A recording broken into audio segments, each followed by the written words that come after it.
जय श्री कृष्ण। राधे राधे। मित्रों, भगवान कृष्णए अर्जुनने त्रीजा अध्यायना 33मा श्लोकमां मारी अने तमारी जे परिस्थिति जाणे भगवान समजता होय अने अर्जुनने माध्यम राखी अने भगवाने वात करी के दरेक कर्मो छे स्वभाव प्रमाणे भूतानी यान्ति प्रकृतेः। दरेक प्राणीओ पोताना स्वभावने प्राप्त थाय छे अथवा प्रकृतिने प्राप्त थाय छे। भगवाने ए पण वात करी के ज्ञानवान पण आवुं थाय छे।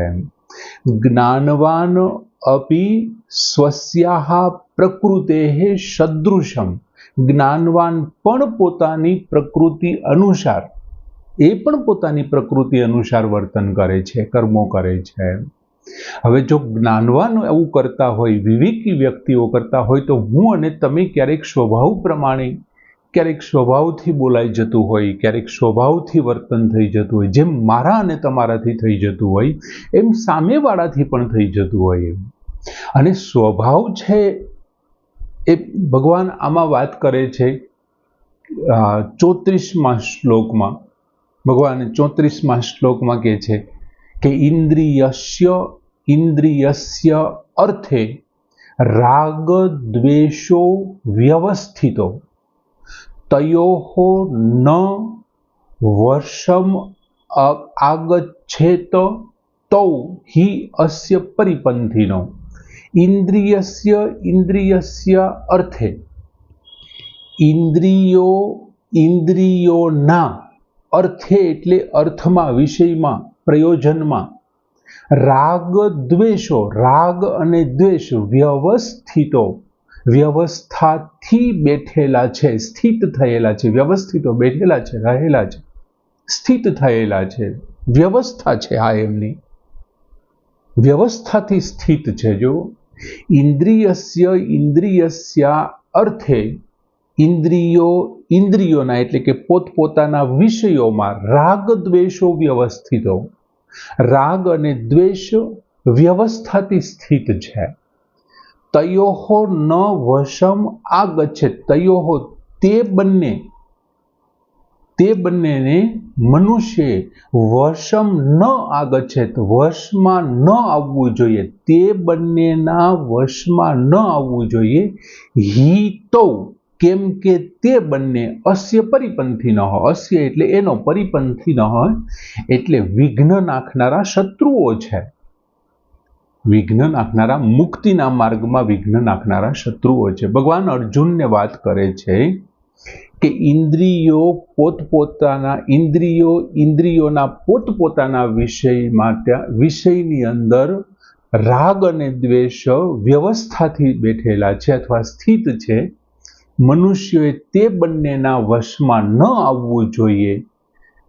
ए तो केम के ते बन्ने अस्य परिपंथी न होय, एमना शत्रुओ छे, दुश्मन छे। हवे भगवाने एवी वात करी आगळना श्लोकमां के तमे जे कंई कर्म करो छो ते स्वभाव प्रमाणे कर्म करो छो। भगवाने त्यां सुधीनुं कीधुं प्रकृतेः यान्ति भूतानि। दरेक प्राणीओ पोतपोताना स्वभावने प्राप्त करे छे। ज्ञानवान व्यक्ति विशेनी वात करी, ए पोतानी प्रकृति प्रमाणे काम करे छे। तो पछी आ हठाग्रह न राखवो जोईए। हवे स्वभाव केवी रीतथी आवे छे? मित्रों, स्वभाव कंई एक वखतमां नथी थतो। स्वभाव माटे तमे जन्मा छो त्यारथी चालू करीने तमने केवो खोराक मळ्यो छे, तमारा माता कोण छे, पिता कोण छे, तमारा आजुबाजुनुं वातावरण केवुं छे, तमारो उछेर केवी रीते थयो छे, तमारो अत्यारे कोण संगत कोनी छे, तमारे कोनी साथे तमे रखड़ो छो, बेसो छो, उठो छो, दरेक बाबतो तमारा जन्मथी चालू करीने अत्यार सुधीनी बधी प्रवृत्ति छे ए स्वभाव बनाववामां कार्यरत छे अने ए स्वभाव प्रमाणे तमारी इंद्रियो काम करे छे। हवे भगवाने बे वखत इंद्रियोनी वात करी के इंद्रियस्य एटले के इंद्रियोना विषयोमां। हवे जो एक इंद्रियनी वात नहीं, बधी इंद्रियोनी वात छे। जेम के नेत्र छे, नाक छे, जीभ छे, त्वचा छे, अने कान छे। पांचे पांच इंद्रियो छे। एम शब्द, स्पर्श, रूप, रस अने गंध ए एमना विषयो छे। जेम के काननो विषय शब्द छे, પછી આંખનો વિષય રૂપ છે, જીભનો વિષય રસ છે, શબ્દ, સ્પર્શ, રૂપ, રસ અને ગંધ, ઘ્રાણેન્દ્રિય નાકનો વિષય છે. ભગવાન શું કહે છે કે તારી એક ઇન્દ્રિયોની વાત નથી કરતો, ઇન્દ્રિયસ્ય ઇન્દ્રિયસ્યા અર્થે, ઇન્દ્રિયોના વિષયોમાં, અર્થે વિષયોમાં. હવે છે શું તો કે તારી દરેક ઇન્દ્રિયોમાં રાગ અને દ્વેષ છે, અને એ કેવી રીતે છે? એક વ્યવસ્થાના ભાગરૂપે સ્થિત છે. એમાં સમજાય છે તમને? તમે માની લ્યો કે કોઈ વ્યક્તિને મળવા નથી માંગતા, હવે તમે કોઈના લગ્નમાં જવા માંગો છો અને તમારે એ વ્યક્તિ સાથે, એક વ્યક્તિ સાથે નથી ભળતું, અને તમે એમ કહો છો કે ભાઈ આ વ્યક્તિ હશે તો નહીં મેળ ખાય મારે. હવે માની લ્યો કે એ જ વ્યક્તિ એમનું કન્યાદાન દેવાનું હોય તો વ્યવસ્થાના ભાગરૂપે પણ એમની હાજરી છે. કદાચ તમે લગ્નનો ખર્ચો ઉપાડતા હોય તો શું થઈ ગયું? કન્યાદાન એ આપે છે. એમ અહીં જે ઇન્દ્રિયો ઇન્દ્રિયસ્યાર્થ અર્થે તો કે રાગ દેશો વ્યવસ્થિતો, ત્યાં વ્યવસ્થાથી સ્થિત છે, વ્યવસ્થાથી સ્થિત કરેલા છે. સમજાય છે તમને? શું કામ વ્યવસ્થાથી સ્થિત છે? કેમ કે માણસ જે કંઈ એમના કોઈ પણ ઇન્દ્રિયો છે, દાખલા તરીકે સૌથી પહેલા કોઈ પણ માની લ્યો કે કામનાઓથી કે જે કાંઈ બધા વિષયો છે એ અનુકૂળ અને પ્રતિકૂળ ભાવ રાખી અને સારો અને ખરાબ હોય છે.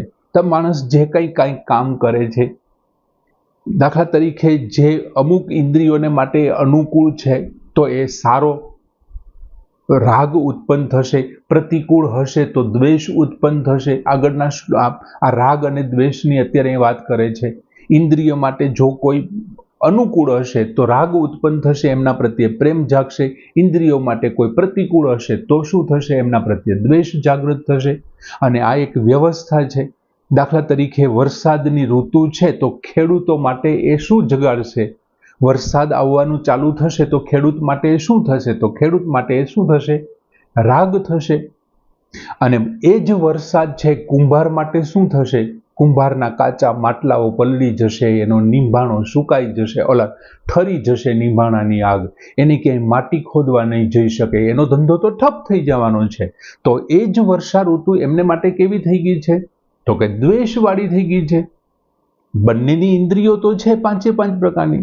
દાખલા તરીકે કોઈ અતિશય એવો કોઈ વ્યક્તિ છે, ભૂખાળ વ્યક્તિ, એને માટે ઉપવાસ થાય છે, જેમણે ત્યાગ કર્યો છે એમના માટે કોઈ સારી રસોઈ બને છે તો એમનાથી એને ફેર નહીં પડતો હોય, પણ પેલા વ્યક્તિને એ રસોઈની સુગંધ માત્રથી છે દુઃખ ઉત્પન્ન થતું હશે. ભલે એમના પ્રત્યે અનુરાગ હોય, પણ અત્યારે એ શું કરી રહ્યો છે?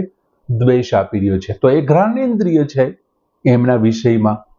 એટલે જે ઇન્દ્રિયો, જે વિષયો એમને અનુકૂળ અને પ્રતિકૂળ ભાવ પેદા કરે છે એ પ્રમાણે સારો અને નબળો ભાવ એમને થાય છે.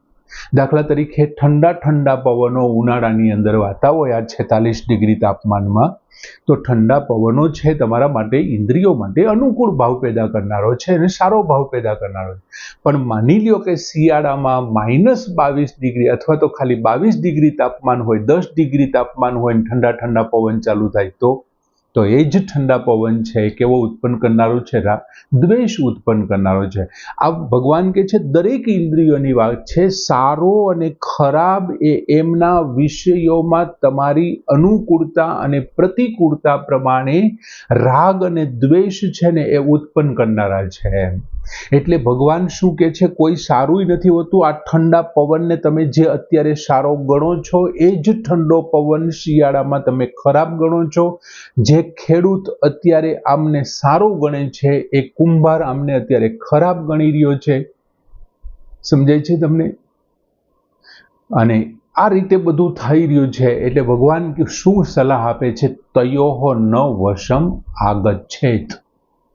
તે બંનેને, મનુષ્યએ તે બંનેને એટલે કોને? તો કે આ રાગ અને દ્વેષને ન વશેત, વશમ ન આગચ્છત, વશમાં ન થવું જોઈએ. રાગને કારણે અને દ્વેષને કારણે જો તમે વશમાં થઈ અને ક્રિયાઓ કરવાનું અથવા તો ક્રિયાઓને છોડી દેવાનું ચાલુ કરી દેશો ને તો દુઃખી થશો. અને દુઃખી થઈને શું થશે? તો કે અશ્ય પરિપંથીનો, આ બંને છે ને તમારા શત્રુ છે. તમે જ્યારે ઉદ્ધાર કરવા માટે જશો ને ત્યારે આ તમારા શત્રુ છે, તમારા રસ્તા ઉપર કાંટા ફેંકવાવાળા છે, આ જ તમને નડશે. ભગવાન અર્જુનને કહે છે તારામાં રાગ જાગ્યો છે, અનુરાગ જાગ્યો છે, અને એમને કારણે તું તારા કર્તવ્ય કર્મને છોડી રહ્યો છે. રાગને કારણે, કામનાઓને કારણે ના તો તારે કોઈ પ્રવૃત્તિ શરૂ કરવી જોઈએ, દ્વેષને કારણે ના તો તારે કોઈ પ્રવૃત્તિનો વિરોધ કરવો જોઈએ કે એને ત્યજવી જોઈએ. એ જ પ્રમાણે તારામાં મમત્વને કારણે તું આ પ્રવૃત્તિને છોડી રહ્યો છે. અને હે અર્જુન, તું આને વશ ન થા, કેમ કે જો એક વખત તું રાગ અને દ્વેષને વશ થઈ જઈશ ને તો શું થશે, તારામાં નોખી નોખી કામનાઓ જાગૃત થશે અને કામનાઓમાંથી હિંસા ઉત્પન્ન થશે. એ કામનાઓની પૂર્તિ નહીં થાય એટલે તું હિંસા તરફ વળીશ. એ તને પાપ અને પુણ્ય આપનારા છે, સ્વર્ગ અને નર્ક આપનારા છે, અને એ તને બંધનમાં નાખવાવાળા છે. માટે તારી કોઈ પણ કાર્ય પ્રત્યેની નિવૃત્તિ કે પ્રવૃત્તિ છે રાગ કે દ્વેષને કારણે ન હોવી જોઈએ.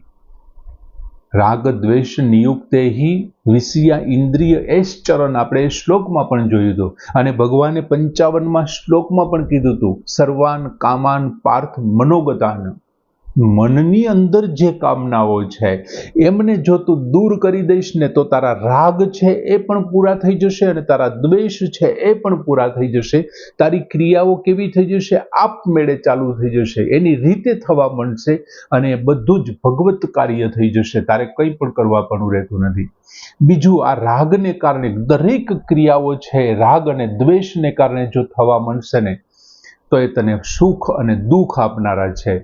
અને એટલા માટે તો ભગવાને લગભગ 8મા અધ્યાયમાં રાગ અને દ્વેષને કામ અને ક્રોધ સાથે સરખાવ્યા છે.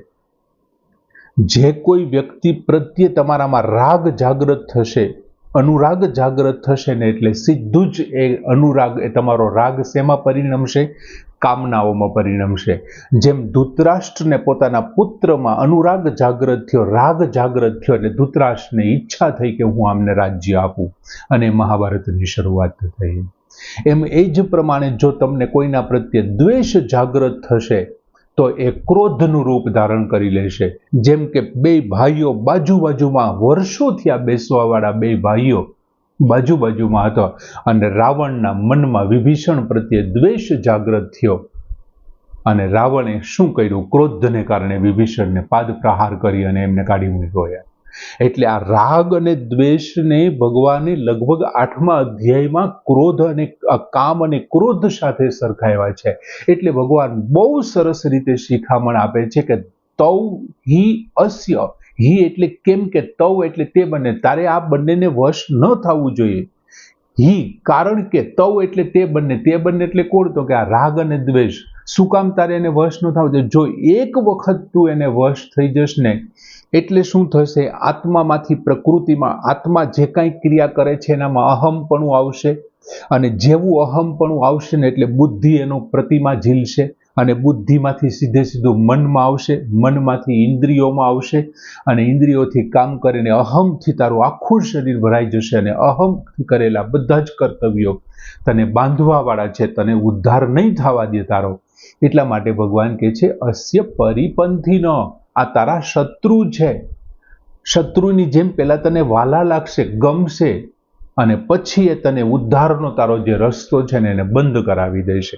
માટે આ બંનેને તારે વશ ન થવું જોઈએ. આ ખૂબ જ ખરાબ છે. આમ બહુ સરસ મજાનો શ્લોક ભગવાન વાત કરે છે કે ઇન્દ્રિયસ્યાર્થે રાગ દ્વેષો વ્યવસ્થિતો તયોઃ ન વશમ આગચ્છેત તો હિ અસ્ય પરિપંથીનો શ્લોક અહીં પૂર્ણ કરીએ છીએ. જય શ્રી